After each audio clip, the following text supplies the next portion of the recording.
everybody. This is Ilona Goanos, and I am the author of The Pebble in Your Shoe. And it's a publication on Substack where we talk about pebbles and things that we don't like to talk about. So, in that vein, I have decided that we should invite a death doula to come talk to us today. Today we have Kacie Gikonyo. Yes? Okay, good. Yep. I found her on TikTok and she has a lot of educational content on being a death doula and what that encompasses. And I find her work fascinating.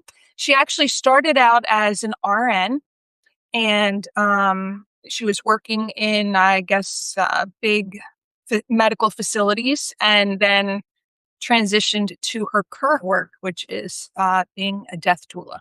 So, Kacie, welcome, and tell us a little bit about that transition from being an RN to your work as a doula. Yeah. Well, first, thanks for having me, everybody. So glad to be here. Thanks for joining and listening and being open to having this conversation with us. Um, my transition from RN to death doula. So I've been an RN for over a decade, probably getting close to 15 years now. When I was working in healthcare as an RN, I worked in fields like long-term care, acute care, skilled care, memory care. I worked with people who were at or nearing the end of their life. And so I experienced a lot of death. I became kind of the nurse that everybody went to whenever someone was dying because I was just innately good at helping people through death and dying.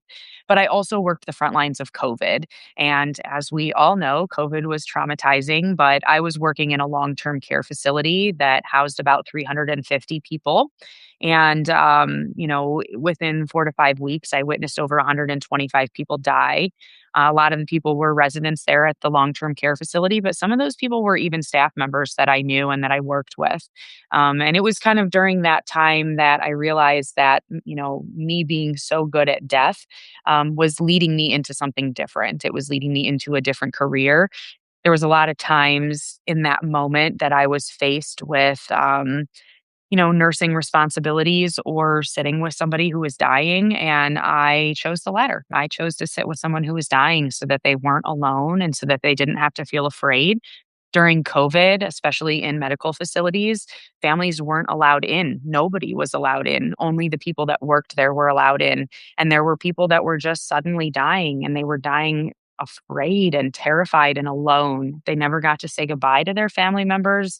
A lot of times they weren't on hospice or receiving hospice support because people were dying so rapidly. We couldn't even get hospice support for them. And so when I was faced with going to my office and filling out paperwork or holding someone's hand as they labored out of life, I chose to sit with somebody because I felt like that was more important than doing paperwork.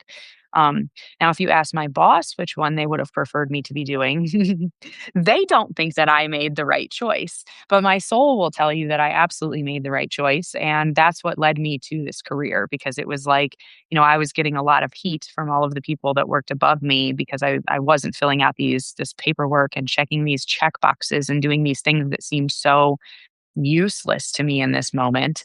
I was doing what my soul was telling me I needed to be doing. These are human beings. They're terrified, they're scared, they're alone. And even as far as staff members go, we barely had any staff members. People were dying, people were sick, nobody was there. And so that's when it kind of like a light bulb went off. I love being a nurse, I loved working in healthcare, but maybe I'm meant for something different. Maybe I'm meant for something more. And with that, I started researching what can I do? How can I help support people die better? And that's where I found the role of a death doula.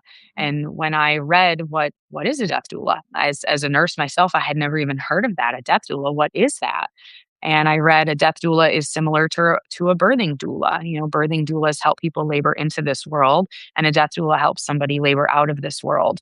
And it was just like a bomb went off. That's me. That's who I am. That's what I'm meant to do. And so I very quickly made that transition. I left healthcare entirely, and I took death doula training, and I opened my own business, and I went from there. That's how I made my shift. So you hung out a shingle like as soon as you left healthcare, you just like, this is what I'm doing. Like, did you get any training yourself, or you just like figured it out on the job? No, I definitely got training. I went through INELDA, the International End of Life Doula Association, and I got death doula training there. I'd already sat with hundreds of people who had died, but I did that as a nurse and never as a death doula. And death doula and nursing, those roles are very different. Working in healthcare, you're working in a clinical setting and you're in nurse mode. Working as a death doulas are non medical. We are non medical personnel. So I had to learn how to pull myself out of who I was and, learn a whole new role. So while I did know how to sit with somebody who was dying and I knew what the body looked like, what it was dying, and I knew, the patterns and the characteristics and the things that I would see, I was going to be managing death in an entirely different way because I'm not handling the medical or the clinical side of death anymore. So yeah, I took death doula training through ANELDA, then opened my own business. Okay, so that's interesting that you said death doulas don't need any medical training. So, what does a day of a death doula look like? Yeah. So there's no 2 days that ever look the same as a death doula. And the reason is this. First of all, there's no two clients that ever look the same, right? So each person is kind of dying from something different, from a different disease process. Maybe they bring you in at a different point in their end of life process. But also, as a death doula, you're not just working with the person who's dying, you're working with all of the loved ones involved too. And so every single family situation is different. Maybe you're working with somebody who has no family whatsoever. Maybe you're working with somebody who has 12 family members. Those two situations are intensely different. Every situation is different. But also, as you work with somebody, each day that you're spending with them looks different. So I usually work with my clients for 6 months to upwards of a year. A lot of people will think that a death doula comes into the picture just in the last days, but that's not really how it works.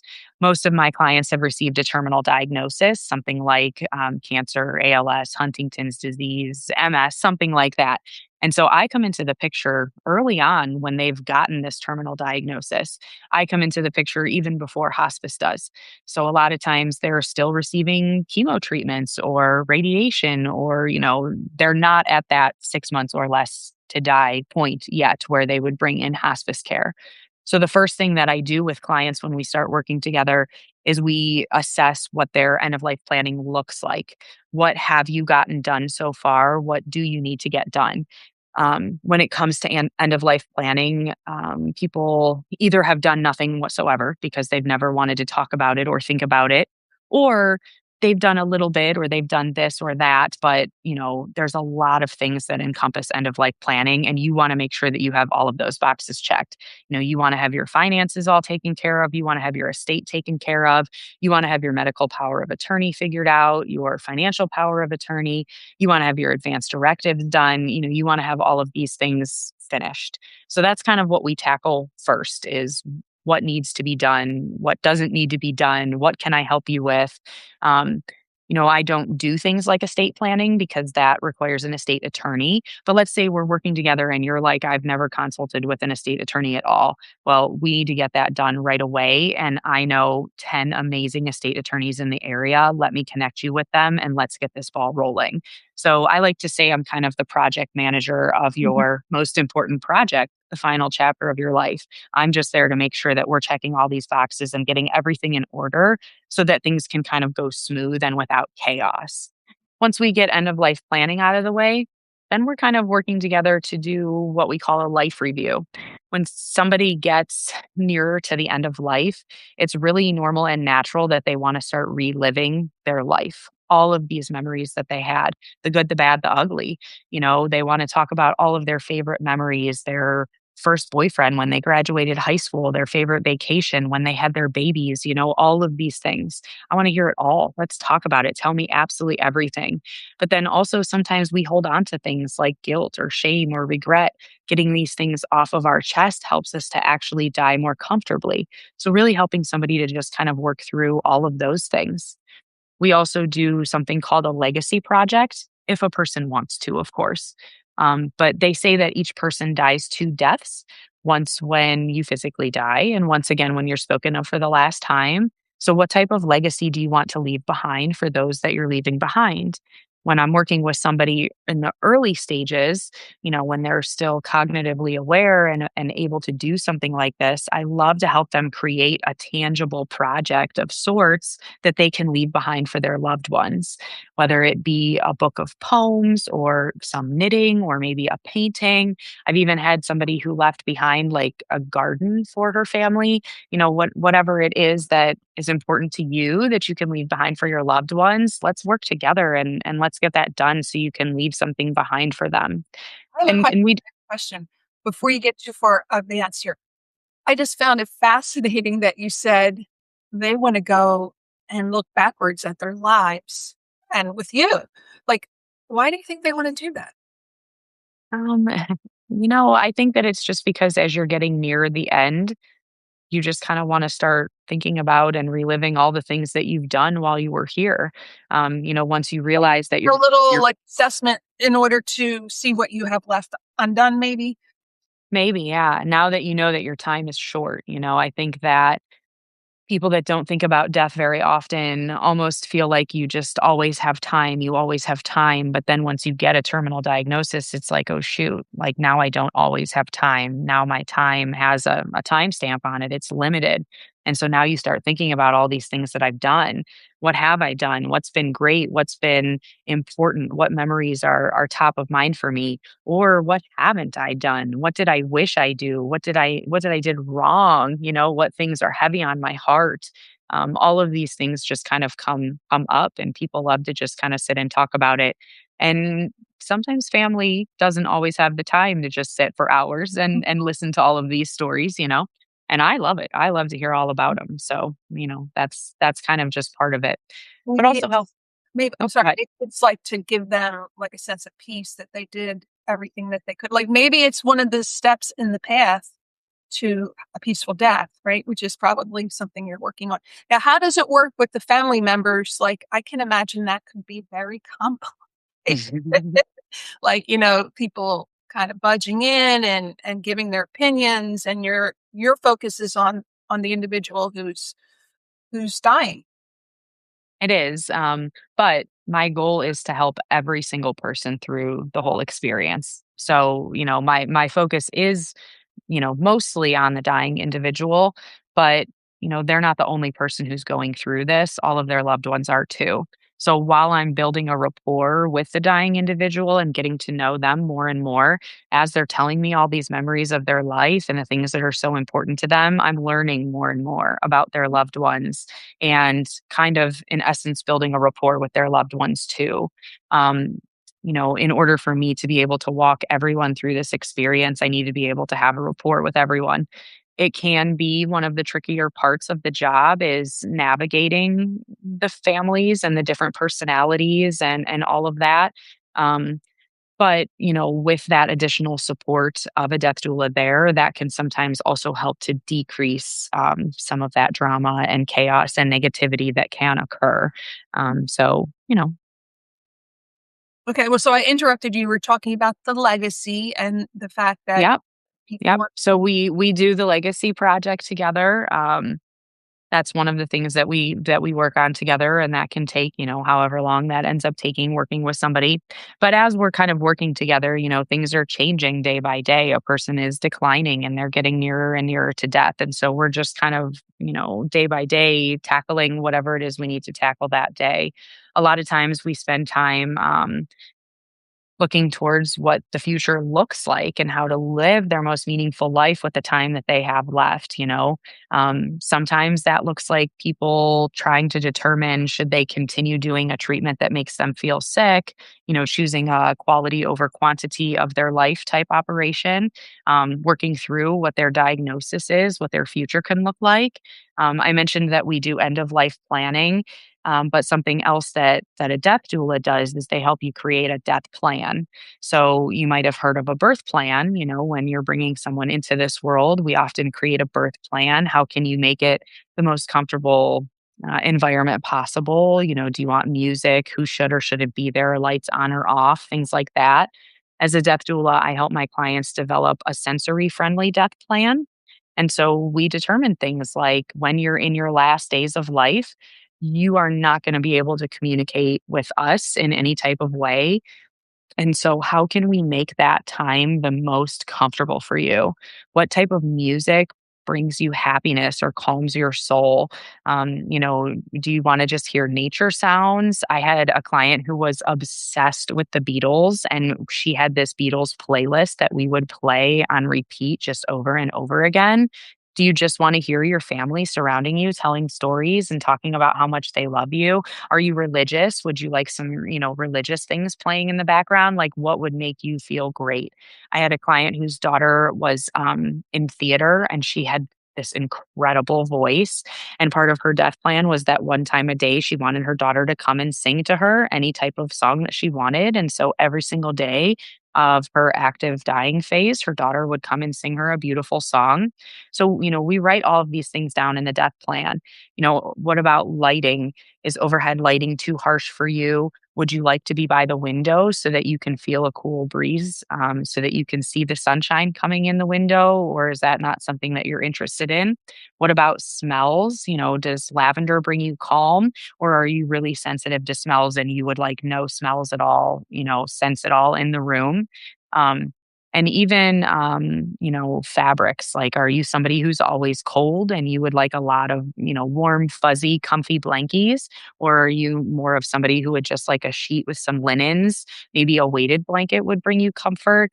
We can really document all of these things at the end of life, especially who should or shouldn't be there. I believe that just like birth is a really intimate and vulnerable moment, so is death. And so, sometimes people have, there's these two or three people that I would want there in my last days, hours, moments of life. Whereas other people are like, you know what, whoever wants to be there, let's let them in. Um, Sometimes there's someone in the family who brings chaos and drama. And it's really important to me that this person is not there as I'm leaving this world because they will make me uncomfortable and I don't want that. Well, all right, it's in your death plan. Let's write it there. So we work on kind of all of these things. And then eventually we get to the point where the person is in their last days of life. And so now, as a death doula, I'm supporting them through their last days of life, sitting vigil, holding their hand. I always like to say I whisper sweet nothings into their ear, but in that instance, I'm providing a ton of support to the loved ones because this is where the loved ones need it the most. They're going to spend days watching their person slowly decline, decline, decline until they actually leave this world. So, what does a day in the life of a death doula look like? It depends what day. Yeah. Well, my mother had been put on hospice care um, a year and a half before she died, and I was always like, I was upset when she got put on a hospice care. I said, "Oh my God!" Like I knew she was going to die, but then I'm like, it was like a reality. But then she didn't die, right? Like then she was still here, month after month after month, and I guess I didn't know about the active dying phase. So can you just tell us what that even means? Yeah, definitely. As someone gets nearer to their last days of life, there's actually these transitional phases that they go through.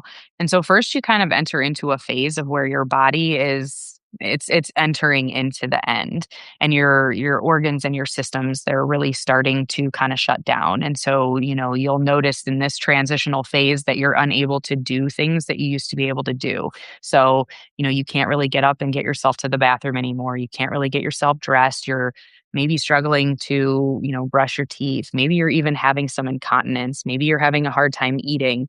You're starting to become more and more dependent on caregivers. This is kind of that transitional phase where we're starting to notice like now we're heading into the end. And then after the transitional phase, you enter into something called the active dying phase. So, most people don't realize unless they've sat through it that, death doesn't really look like it does in the movies for the majority of us. We don't just go to sleep one night and drift away in this beautiful, beautiful little way. Life is a labor out, and our bodies and our systems within our bodies, they slowly wind down. And each person's journey looks different. It can take days, it can take weeks, it can take months. And depending on the disease process, if someone has something like Alzheimer's or dementia or ALS or Huntington's disease, I mean, these things can take years of a body declining. So, once we enter into the active dying phase, we are now in that last phase of life where these organs are in a state of complete shutting down. This phase can last 3 to 14 days for most people. Some people, it can last even longer, but this is the hardest on the loved ones. During this phase, people are usually non responsive. They're not able to answer questions. They spend the majority of that time sleeping. They're no longer able to swallow. So, eating and drinking is no longer something that they're able to do. A lot of times, there is no control over bowel and bladder anymore. They're not able to get out of bed anymore. So, it's really just these last days of life where the family is kind of sitting there at the bedside, watching their loved one decline more day after day after day. And that's why they're really needing a lot of extra support during that time. Mhm. What did I want to ask you? No, I forgot. Oh, your book. So, your book is coming out, and you called it. Tell us the title. Yeah, so I have a book coming out in September. It's coming out September 8th, and it's called Laboring Out of Life: A Death Doula's Approach to Right. Intentional End So, of Life tell us Care. how you made this connection between the labor of giving birth that many women are familiar with, and the labor of death. Like, how did you make that connection? And it's just an interesting thought. I It think. is, yeah. Well, being a nurse, I've experienced both, bringing people into this world and bringing people out of this world. And there are so many similarities between both of those transitions. But, I will frequently say, if you follow me or listen to my education, that life is a labor out. And the reason that I say that is because, as I mentioned, a lot of people do not realize that unless they've actually witnessed it with a loved one. People really honestly think that we just close our eyes and drift away, and that's what death looks like. And it doesn't look like that. It takes a time, a while for the body to slowly labor out of life. There's breathing changes, just like when a woman has, breathing changes as she's bringing somebody into this world. There's we stop eating solid foods at the end of life. There's, no longer the ability to control your bowel and bladder at the end of life. There's all of these similarities. Um, Both are transitions. And I fully believe that just like we labor into this world, we labor out of this world as well. And so, it's kind of my catchphrase that you'll hear me saying all the time. It's just that people labor out of life. And so that's why I called it Laboring Out of Life. Um, and I called it a death doula's approach to intentional end of life care because it's my belief that most people just kind of let death happen to them as opposed to approaching it intentionally. But we can intentionally approach death. We can think about it, we can talk about it, we can learn about it, we can plan for it. And when you plan for an intentional death, when you know that death is coming and you really plan for what you want it to look like, it can be so much better for not only the dying individual but also the loved ones and everybody around who's experiencing it. A lot of times people have trauma surrounding death because of the death of a loved one. I experienced the death of my mom and it was so traumatic because XYZ happened. But if you have this intentional death, if you have the support of not only hospice, but also a death doula, it can actually be a much better experience where there isn't trauma, anxiety, chaos. There's a death plan in place. Everybody has a job to do. It can actually be, dare I say, a bit more beautiful at the end. Mhm. So death is coming, is what what you said, and it reminds me of something I've seen you say on your TikToks that we're all dying, just at various rates. So where did you how did I mean, you're so young. How did you come to this conclusion of the impermanence? It took me till I was, into yoga, and I started embracing yoga philosophy and impermanence, and now here you are saying that yourself, and is it because of your work, or did you always feel that way? I know I've always felt drawn to death, even as a child. I used to go walk around the cemetery for fun, whereas my friends would like to go to the mall and do stuff like that. So I truly believe that death work or whatever is kind of written on my soul, I guess you could say. I don't know if maybe in a different life I used to do something like this. But I do believe that the work that I've done has also led me to kind of this, this idea that I have. I always say 10 out of 10 of us are going to die someday. because it's true. I've seen so many people die, and I've even helped people my own age die. I've had to help a mother say goodbye to her children that are the same age as my children. And so, facing death every single day helps me to live my most meaningful life because it is impermanent for every single one of us. Not any of us are getting out of here alive. And people like to have this idea that death only comes for old people, if you will. And that's not true. I've seen so many people die of all different ages. We have no idea when death is coming for us or what the future holds for us. And so, it helps me to wake up every single day and be grateful that I'm here, that my kids are here, that my mom's here, that my friends are here. It helps me to honestly live my best life every day, to sit besides death and know that death is here and death is coming. And, it's just how I live my best life every day. A lot of the people that read my newsletter are women in the third chapter, and we're trying to resolve or maybe eliminate the good girl training that we had, to be nice and don't talk about uncomfortable things, which one of which is death. But do you see like for any difference between like women with this training of being, maybe subservient or trying to be good, like try not to cause too much trouble with their death? Like, do you see that in your practice? I do see it a lot. It's honestly something that I help so many women with, is taking autonomy of their own body and self back. When I work with women of a certain age, a lot of times they've spent their whole entire life making choices that make other people comfortable and disregarding their own self and what is best for themselves and what makes themselves So, comfortable. and death women are doing this. 100%. And so a lot of times what I'm doing is helping them to find their autonomy. People will make choices like, well, I don't want to do this, but this is what's going to be best for my husband or my children or whatever. And so it's, there's a lot of work that happens between us where I'm saying, listen, this is your final chapter. I always say, Yodo, you only die once. This is the time where you're taking back your own life and you get to make choices that are right for you. And if it makes your husband uncomfortable, your children uncomfortable, your friends uncomfortable, that's okay. This is your life and you get to live your life. And sometimes it works and sometimes it doesn't. A lot of times I watch women suffer through the end of life because they continuously make choices that make other people comfortable and they disregard their own feelings and what they want to make themselves comfortable. And that is definitely one of the hardest parts of my job. Mm. What about like the women caretakers, and do they like resent your role like if you're with their spouse or a loved one? Not at all. I'm usually, actually, 100% of the time, I'm hired by a woman caretaker, whether that be a daughter.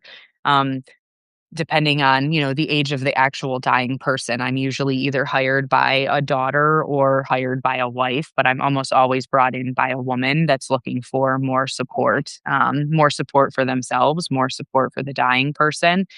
So I've actually never gotten any resentment there. I almost always, not always, but almost always get resentment from the men.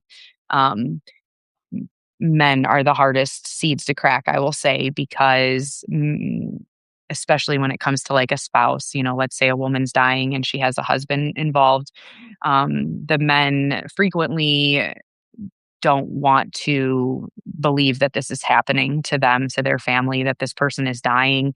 And when they hire a death doula, oftentimes husbands will get really frustrated. Why would you need a death doula? You're not dying. This is ridiculous. We don't need her. We don't need her here. If I try to help people through making funeral plans or end of life planning, I've dealt with a lot of, pushback from husbands about that. We don't need to think about her funeral plans right now. She is not dying. But, like, yes, yes, we do, and Mm. yes, she is, um, and so I think a lot of times it's because of that tug and pull with women, where women are always trying to make others happy, but now they're realizing they're in this last phase of life and, like, my husband's not supporting me through it because his idea of dealing with this is pretending that it's not happening and that we don't talk about it and we don't think about it and just be quiet about it, Mm. but I know that I'm dying and I need to talk about it and I need to think about it and I need to plan for it. And like, who am I going to do that with? And so a lot of times that's kind of where I come in and fill the void. So I guess you kind of answered it, but I was going to say, like, to the person who says, "Why do we need a death doula?" Like, what's your answer? Yeah, well, that's why I like to call myself the pillar of support for everybody involved because um when someone is dying, it's hard on everybody. It's hard on the dying individual and everybody that they love, and a lot of times it's difficult for people to communicate about it. It's sometimes really hard for a husband and a wife to have these conversations about it, especially if the wife talking to the husband, if it would make the husband cry or make him angry or make him upset, now she's not going to have those conversations with him anymore because that didn't go very well. So she's just going to keep these things inside. Or same thing with like children, even adult children, right? They might have a million questions, a million thoughts. How do we do this? How do we plan for this? But if they ask mom or dad and they cry or they get frustrated or they get upset, well, now they don't want to ask them these things anymore. There's tension between families. It gets hard, it gets difficult. I always say I'm that neutral party. I'm that pillar of support. I'm here in the middle. I can take and field everybody's questions, comments, concerns, whatever it is, I can be here for everybody. And there isn't that tension between, me and a person like there would be between the family. It's not going to hurt my feelings to talk about, death. It's not going to make me cry. So, oftentimes I can be that support person for everybody. Another reason why people would need to work with a death doula. People often don't realize what hospice in the home looks like. Unless you've experienced it, people sometimes have this idea like, oh, well, when mom needs hospice, they're just going to come in and take care of everything. People think that hospice is 24/7 support. It's not. It doesn't look like that. A hospice nurse comes into the home about 1 hour a week, and the rest of that care lands on the family. Families don't realize that they themselves are the ones who are providing medication to their dying person. They are the ones who have to identify when something is new, something has changed. You need to call the hospice nurse. You need to get a medication change. So, people just have no idea how much of this caregiving is going to fall on them. They think, someone else is going to come in and take care of all of this. And then it's like all of a sudden they get there and they're like, what do you mean? I'm going to be the one doing all of this? So that's another reason why death doulas can be extra supportive. Um, you know, Hospice is absolutely wonderful and I'm always advocating for them. But a lot of times they're just a lot less support than people are thinking that they're going to be. And between insurance regulations and, high caseloads and healthcare staffing always kind of being an issue, they just don't have the amount of time to spend with families that they wish that they could. And so a lot of times, even when they are there, the feedback that I get from 99% of families is that they didn't feel supported. They came in, they gave medication, and then they left. And then, but like nobody educated or told us what to expect or what was going to come next or, why this is happening. There's just a whole other level of support there that's missing. Um, as a nurse, I kind of saw this frequently as well. I always say that hospice is amazing at handling the clinical side of death. They do great at keeping the body cool, calm, comfortable, but death is not a clinical experience. It's a human experience. So we do need the clinical side of death to be supported, but we also need the human side of death to be supported, the emotional, the spiritual, the practical, the logistical. And that's where the death doula comes in. We're able to kind of foster all of those sides of death that hospice sometimes is not able to support.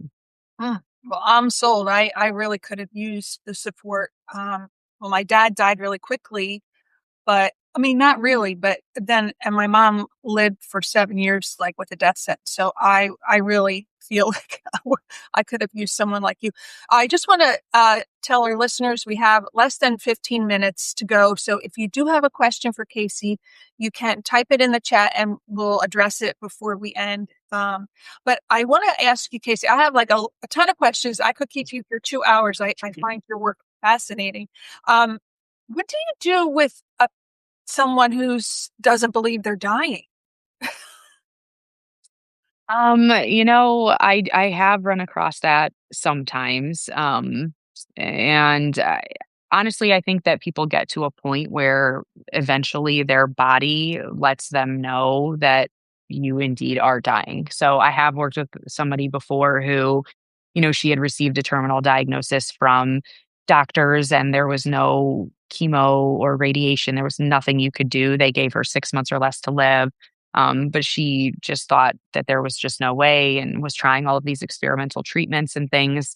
But it gets to a point where, your body's going to let you know that definitely things are winding down here. Like I said, you're no longer to get up and walk yourself to the bathroom anymore.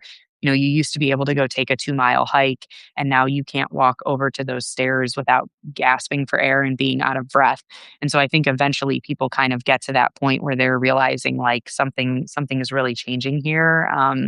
And I think you're right. I think that I am getting closer or nearer to death. So I usually just kind of support them through the best I can until they're able to really make that realization on their own. And the family members probably suffer from the same thing too. I mean, Absolutely. Yeah, it takes the family members longer because they can't feel what the person is feeling.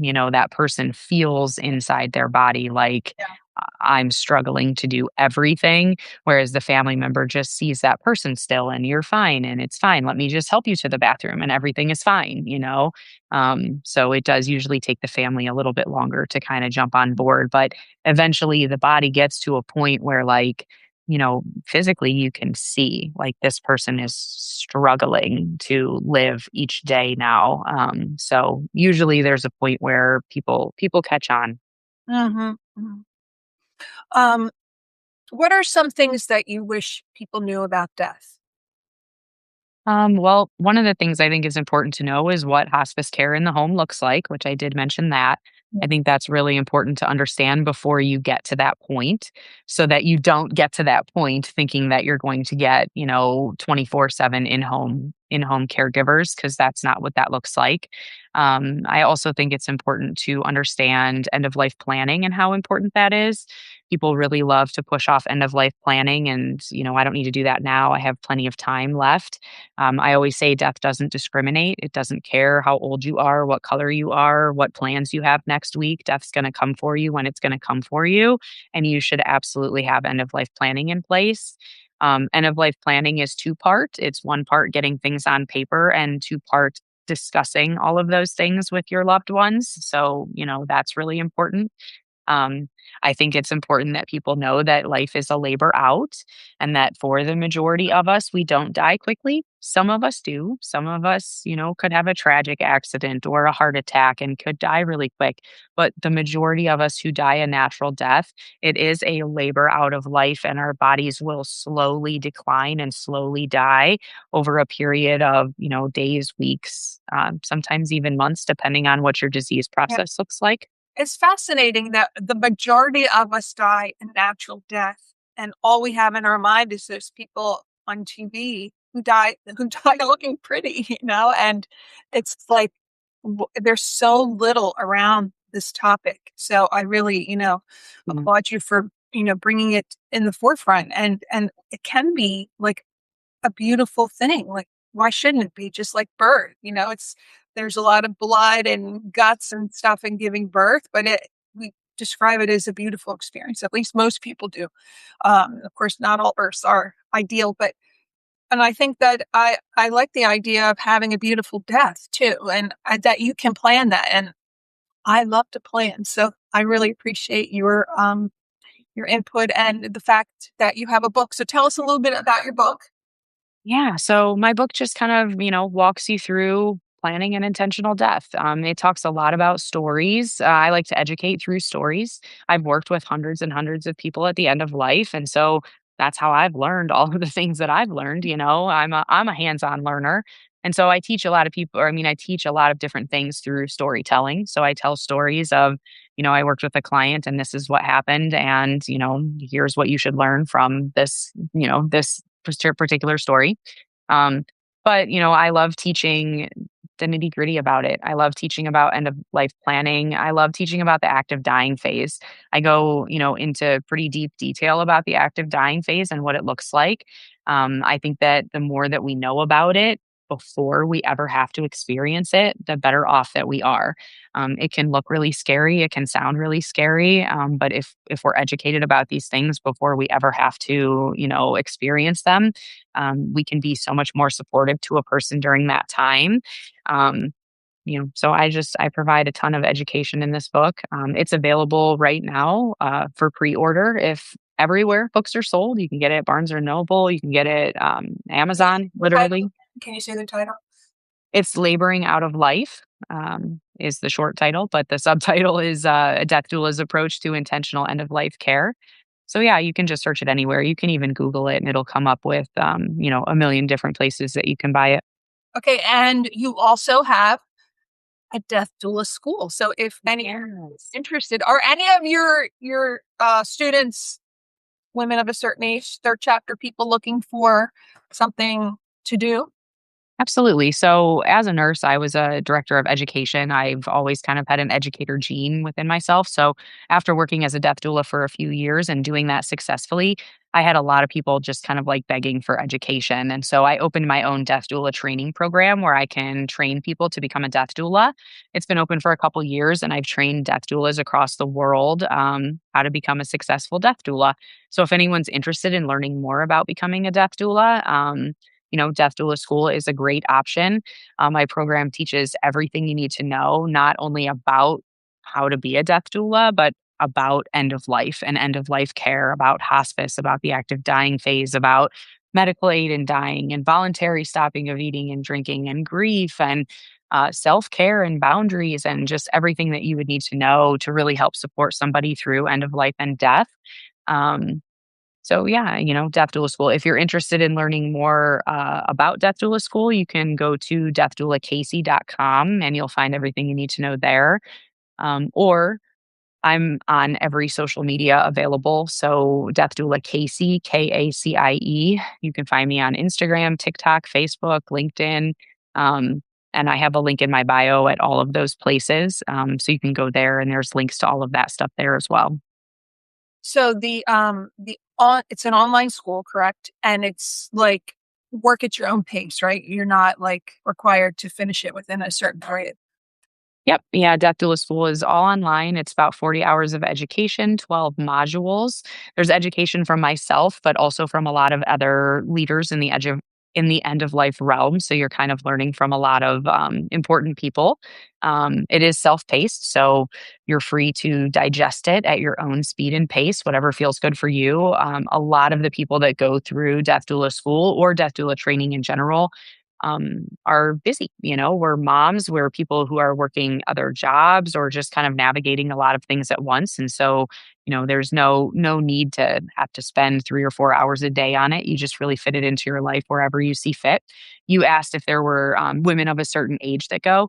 There are so many women, especially nurses. Because I'm a nurse, I tend to draw a lot of the nurses my way. You don't have to be a nurse to be a death doula. There's no medical background required, but just because I am a nurse, a lot of nurses tend to kind of come my way. But yes, I've had a lot of women of a certain age who are like ready to kind of let go of this career and move into something different that have gone through death doula school.